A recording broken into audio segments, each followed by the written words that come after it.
आतापर्यंत विद्यार्थी मित्रांनो जे आपण प्रॉब्लेम बघितले हे होते e⁻x टाइप आणि एक होती sin x आणि cos x. या दोन्ही टाइप मध्ये कॉमन काय होतं? पहिली स्टेप कॉमन, दुसरी पण स्टेप कॉमन, त्याच्यानंतर तिसरी पण स्टेप कॉमन. फक्त चेंज कुठं होत होतं प्रॉब्लेम मध्ये? sin x cos x च्या मेथड मध्ये काय राहत होतं? डिनॉमिनेटर मध्ये sin x पण राहत होता आणि cos x पण राहत होता. आणि न्यूमरेटर मध्ये कधी कधी sin x cos x दोन्ही पण राहायचे, तर कधी फक्त एकच टर्म, एक तर sin x राहणार अदरवाइज cos x राहणार. e⁻x ची जेव्हा आपण टाइप शिकलो होतो तर यामध्ये असं काहीच नव्हतं, दोन पैकी एक असं काहीच नाही. न्यूमरेटर मध्ये सुद्धा e⁻x पाहिजे होता आणि डिनॉमिनेटर मध्ये सुद्धा e⁻x पाहिजे होता. ओके, तर आपल्या या दोन्ही पण टाइप झाल्या. या एक्सरसाइज मध्ये फक्त आपल्या आता 3 किंवा 4 प्रॉब्लेम बाकी आहे विद्यार्थी मित्रांनो, आणि ही आपली एक्सरसाइज झाली तर याच्यानंतर तुम्हाला जर आठवण असणार तर मी सांगितलं होतं का थर्ड टर्म मेथड लागते. थर्ड टर्म मेथड अशी मेथड आहे ज्याला थर्ड टर्म मेथड येणार त्याला हा पूर्ण इंटिग्रेशन चॅप्टर येणार. म्हणजे याच्यानंतरची एक्सरसाइज जर आली, डबल लक्ष द्या, याच्यानंतरची एक्सरसाइज जर आली तर तुम्हाला पूर्ण इंटिग्रेशन चॅप्टर येते. ओके, म्हणून खूप इम्पॉर्टंट टॉपिक राहणार आहे. केअरफुली स्टडी करा आणि ट्युशन रेग्युलर अटेंड करा. लक्ष द्या आता. सो फर्स्ट वन, आजचा आपला जे प्रॉब्लेम आहे हे ना sin x cos x मेथडचा आहे ना e⁻x मेथडचा आहे. डबल आपली सबस्टिट्यूशन मेथडचे काही related problems. Write down problem, integration tan raised to 5x dx. आता मी प्रॉब्लेम दिला tan raised to 5x dx. कोणता फॉर्म्युला आहे का? कोणताच फॉर्म्युला नाही आहे. कोणताच फॉर्म्युला नाही आहे. मग काय करायचं? tan x चं डेरिव्हेटिव्ह किती होते?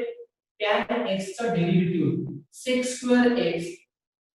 काय होते tan x चं डेरिव्हेटिव्ह? sec²x. मग इथं sec² सुद्धा आहे का? नाही. मग sec²x आपण ऍडजस्ट कसा करू? लक्ष द्या. पहिले प्रॉब्लेमला I कन्सिडर करू, त्यानंतर tan raised to 5x लाच मी tan³ x into tan² x लिहिलं. tan³ x into tan² x म्हणजे tan raised to 5x. But मला ऍडजस्ट काय करायचं आहे? sec²x.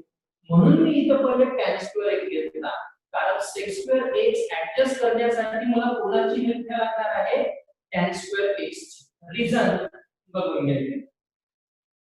1 plus tan² x काय होत असते? sec² x. 1 plus tan² x काय होते? sec² x. मग आता मी tan² x च्या ठिकाणी sec² x - 1 लिहू शकणार. बघा प्रॉब्लेम कसा होणार हे तुम्हाला समजण्यासाठी लिहिलं आहे. tan³ x as it is into tan² x म्हणजे मी काय लिहू शकतो आता? sec² x - 1 dx. tan² x म्हणजे sec² x - 1. मग हा जो tan³ x आहे या tan³ x ला या दोन्ही टर्मला मल्टिप्लाय करायला आहे. बघून घ्या. tan³ x into sec² x. tan³ x into sec² x. sin कोणती? Minus tan³ x into 1 tan³ x dx. मधात कोणती साइन आहे? मायनस. सेपरेट करू.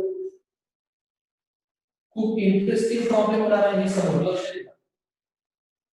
So tan³ x into sec² x dx sin minus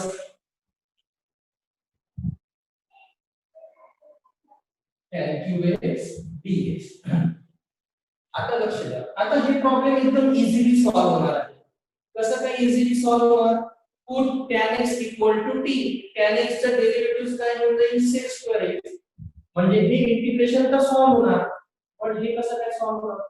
इथं सॉल्व्ह व्हायचे चान्सेसच नाहीये, कारण इथं काय आहे? tan³ x. हे इंटिग्रेशन सॉल्व्ह होऊन जाणार, मग हे कसं मान येणार, मग याला डबल tan स्क्वेअर x च्या फॉर्म मध्ये कन्वर्ट करू.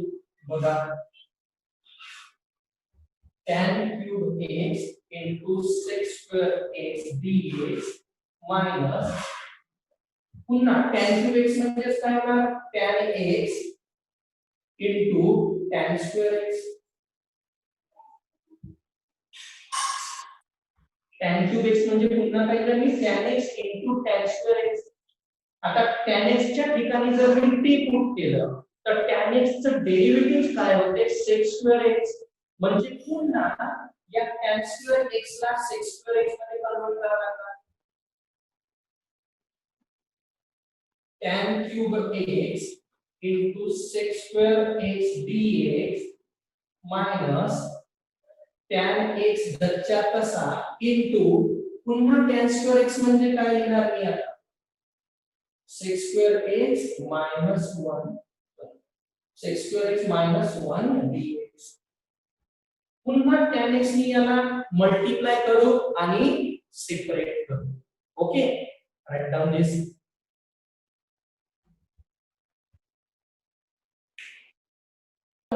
आपण tan स्क्वेअर x ला पुन्हा sec स्क्वेअर x minus 1 मध्ये कन्वर्ट केलं. आता या tan x नी पुन्हा त्या ब्रॅकेटला मल्टिप्लाय करू. हे इंटिग्रेशन ऍज इट इज राहणार. So I tan cube x into sec square x dx minus integration tan x into sec square x, tan x into sec square x.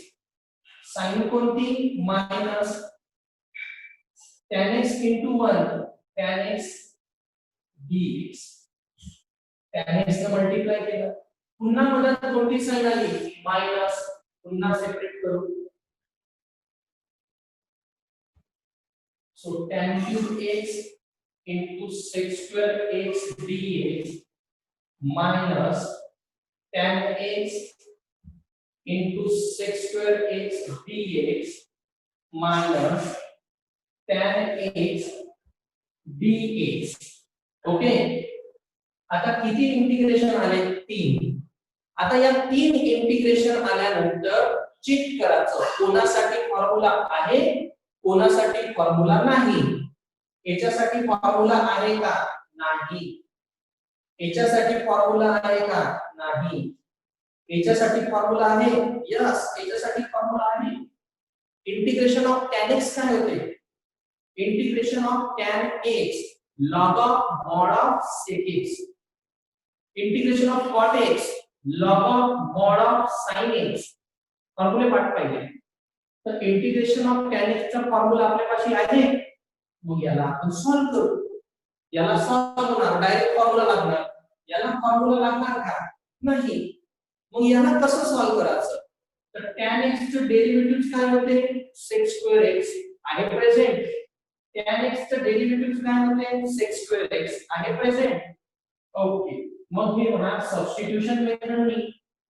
Put tan x equal to t, differentiate with respect to x. tan x चा derivative sec square x, t चा dt by dx. dx इकडे जाऊन multiply होणार, sec square x dx equal to t. Finish. Now I equal to tan x म्हणजे t, tan x म्हणजे t, तर t चा काय होणार, cube. sec square x dx, sec square x dx म्हणजे dt. साइन कोणती, minus. tan x म्हणजे t, sec square x dx म्हणजे dt. साइन कोणती, माइनस. आता लक्ष दे, tan x म्हणजे t नाही लिहायचं. का बरं नाही लिहायचं, याच्यासाठी सबस्टिट्यूशन मेथड नाही आहे, याच्यासाठी फॉर्म्युला आहे. ज्याच्यासाठी फॉर्म्युला आहे त्याच्यासाठी फॉर्म्युलाच यूज करायचा. याच्यासाठी फॉर्म्युला नव्हता, म्हणून मी सबस्टिट्यूशन मेथड यूज केली. कळतं का तुम्हाला? ही term as it is tan x dx. आता सॉल्व करा. x रेस टू n काय होणार? x raise to n plus 1 upon n plus 1 minus x raise to n t square upon square minus tan x चं integration काय होणार? log of mod of sec x प्लस c. एक फक्त last step बाकी राहिली आहे, ती तुम्ही लिहून घ्या. t च्या ठिकाणी फक्त tan x म्हणजे हा tan रेस टू 4x, हा tan स्क्वेअर x. t च्या ठिकाणी फक्त tan x पुट करा. इथं जागा नाही आहे म्हणून मी लिहत नाही. लास्ट स्टेप करा. Okay, right down.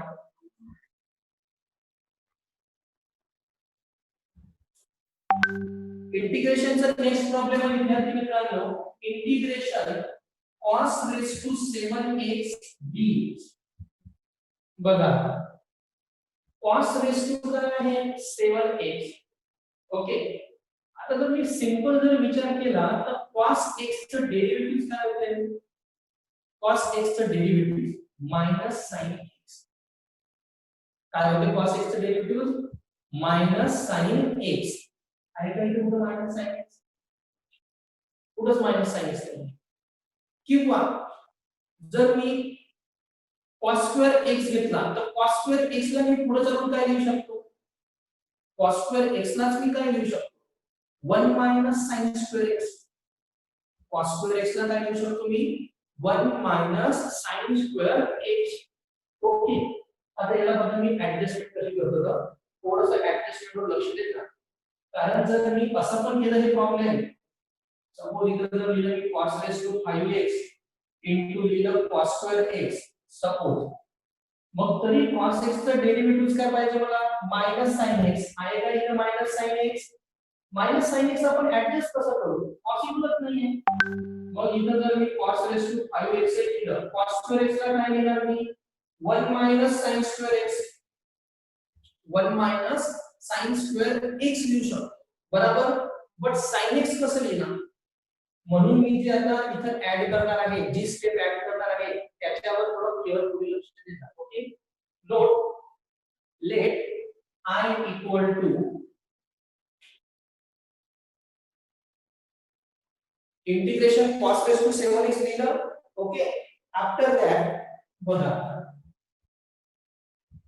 याला मी कसं लिहितो तर यालाच लिहितो आता मी cos square x.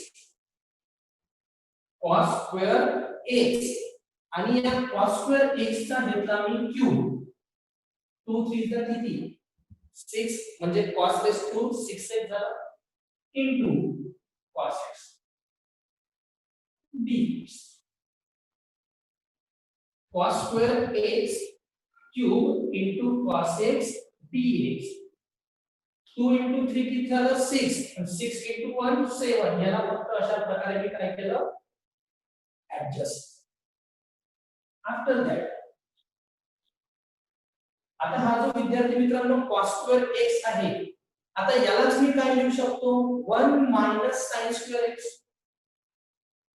1 minus sin square x त्याचा पण काय येणार? Cube into cos x dx. Okay, आता थोडं केअरफुली लक्ष द्या. प्रॉब्लेम झालाच आहे. आता प्रॉब्लेम कसं झालं? cos x चं डेरिव्हेटिव्ह तर sin x येऊ शकत नाही, पण या sin x चं डेरिव्हेटिव्ह तर आता मी cos x आणू शकतो ना.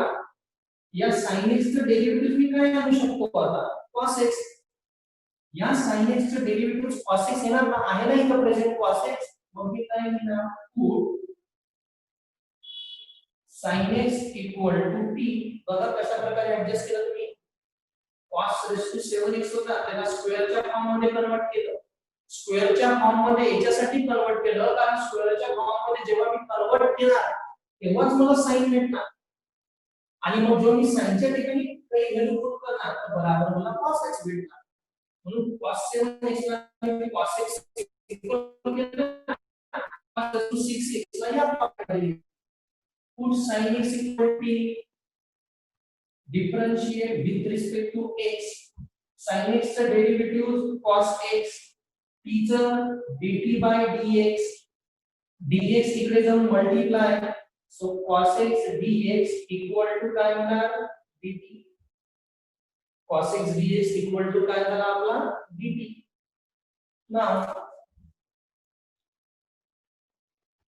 now I equal to bracket 1 minus sin x म्हणजे t, तर sin square x म्हणजे काय होणार t square. sin x म्हणजे t ना, तर sin square x म्हणजे काय होणार t square, आणि त्याचा काय होणार cube. So 1 minus sin square x म्हणजे 1 minus t square, त्याचा क्यूब. cos x dx म्हणजे dt. cos x dx म्हणजे dt. आता हा झाला a minus b whole cube. a minus b whole cube चा आता काय लावणार आहे आपण फॉर्म्युला. राइट डाउन दिस. तर विद्यार्थी मित्रांनो 1 minus sin square x च्या ठिकाणी आपण सबस्टिट्यूट केलेला रूट cos x dx म्हणजे dt होते, तर आपण dt पुट केलं. आता इथं फॉर्म्युला कोणता लागणार a minus b चा होल क्यूब. बघा आता मी पहिले फॉर्म्युला लिहून देतो, कारण काही स्टुडंटला तो फॉर्म्युला सुद्धा पाठ नसणार. So by using a minus b cube काय होत असते a cube minus 3a square b plus 3ab square minus b cube. असा असतो formula a minus b cube चा. a cube minus 3a square b plus 3ab square minus b cube. तर आता हा formula आपण याच्यासाठी पुट करू. तर इथं a म्हणजे किती 1 आणि b म्हणजे काय तर t स्क्वेअर. a म्हणजे 1 आणि b म्हणजे t square. So therefore I equal to लावा फॉर्म्युला a क्यूब म्हणजे 1 चा cube minus 3a square b plus 3a b चा काय म्हणते square minus 3a square b plus 3ab square. a म्हणजे 1 b म्हणजे t स्क्वेअर. फक्त मी फॉर्म्युल्यामध्ये व्हॅल्यू पुट करत आहोत. मायनस b किती आहे t स्क्वेअर, तर t स्क्वेअर चा काय होणार cube. So t square cube dt. समजलं का? a म्हणजे 1 b म्हणजे t स्क्वेअर, b म्हणजे t स्क्वेअर. इथं पण b चा क्यूब आहे तर t स्क्वेअर चा क्यूब. आता सगळ्यांना सॉल्व करू आणि सेपरेट करू. 1 चा क्यूब 1 चा क्यूब 1 सोबत काय dt. sin कोणती मायनस 3 into 1 3 होणार t स्क्वेअर म्हणजे 3t स्क्वेअर dt. sin कोणती प्लस 3 into 1 3 t स्क्वेअर चा square t raised to 4 dt. sin कोणती मायनस 2 into 3 6 बराबर, तर t raised to 6 dt. Solve केलं सेपरेट केलं. आता सॉल्व करा. 1 into dt जसं dx चं इंटिग्रेशन काय होते x, dx चं इंटिग्रेशन x, तसं या dt चं इंटिग्रेशन sin मायनस 3 कॉन्स्टंट 3 बाहेर x रेज टू n, तर t स्क्वेअर चं काय होणार t cube upon 3 x raise to n चा फॉर्म्युला बनला. प्लस 3 पुन्हा x raise to n t raise to 5 upon 5 plus t raise to 7 upon 7 plus c. Last वाली step तुम्हीच करा, तर जागा आहे मी करून देतो. काय होती t ची value sin x. So sin x minus 3 cancel sin cube x plus 3 by 5 sin raised to 5x plus sin raised to 7x upon 7 plus c. जिथे जिथे t होता सगळ्या ठिकाणी sin x काय केला पुट राईट डाउन.